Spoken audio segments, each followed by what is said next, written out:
আমার নাম সুশান্ত মাঝি, আমার বাড়ি বাঁকুড়া জেলাতে।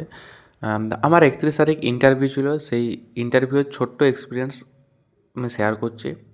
আমার ইন্টারভিউ ছিল 11:30 নাগাদ। আমাদেরকে 10:55 নাগাদ ভিতরে ঢোকায় এবং সেখানে যে ফর্মালিটিগুলো হয় সেগুলো হচ্ছে। তারপর উপরের একটা রুমে নিয়ে গেল, ওখানে ভেরিফিকেশন হলো।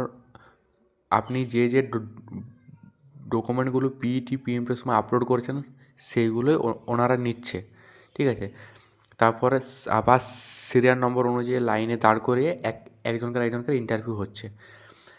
সো আমার ইন্টারভিউয়ে সেরকম কিছু কোশ্চেন জিজ্ঞেস করেনি।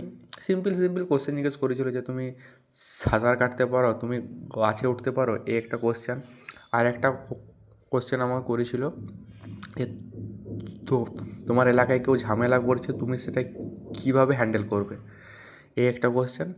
আর কত সময়ের মধ্যে আমি মাঠ করেছি এটা জিজ্ঞেস করেছে। আর আমার হাইট কত এটা জিজ্ঞেস করেছে। আর একটা কম্পিউটার ছিল সামনে, একটা কম্পিউটারকে জিজ্ঞেস মানে একটা কম্পিউটার ছিল সামনে, ওটা বিভিন্ন যে কম্পিউটার জিনিসগুলো হয় ওগুলো একজন মানে একজন ম্যাডাম ছিল, উনি হাতে করে আমাকে দেখাচ্ছিলেন এটাকে কী বলে বলো, এটাকে কী বলে বলো, মানে এটাকে মাউস বলে, এটাকে সিপিইউ বলে, এরকম সিম্পল সিম্পল কোশ্চেন জিজ্ঞেস করলো, বাস।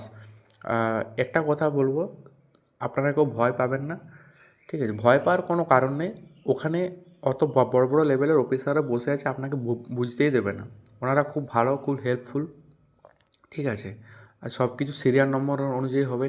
ওখানে যখন আপনি ভিতরে ঢুকে যাবেন, আপনার থেকে ওনাদের দায়িত্ব বেশি আপনাকে ইন্টারভিউ দেওয়ানোর, এই কথাটা মাথায় রাখুন এবং খুব শান্তভাবে ধীর স্থিরভাবে আপনারা ইন্টারভিউ দিতে যান, কোনো অসুবিধা নেই।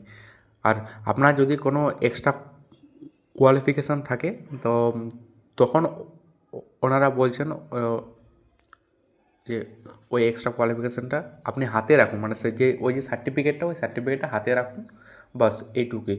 আপনার যদি গ্র্যাজুয়েশনের সাবজেক্ট থাকে সেইখান থেকে একটা আধটা হয়তো কোশ্চেন করছে, বাস।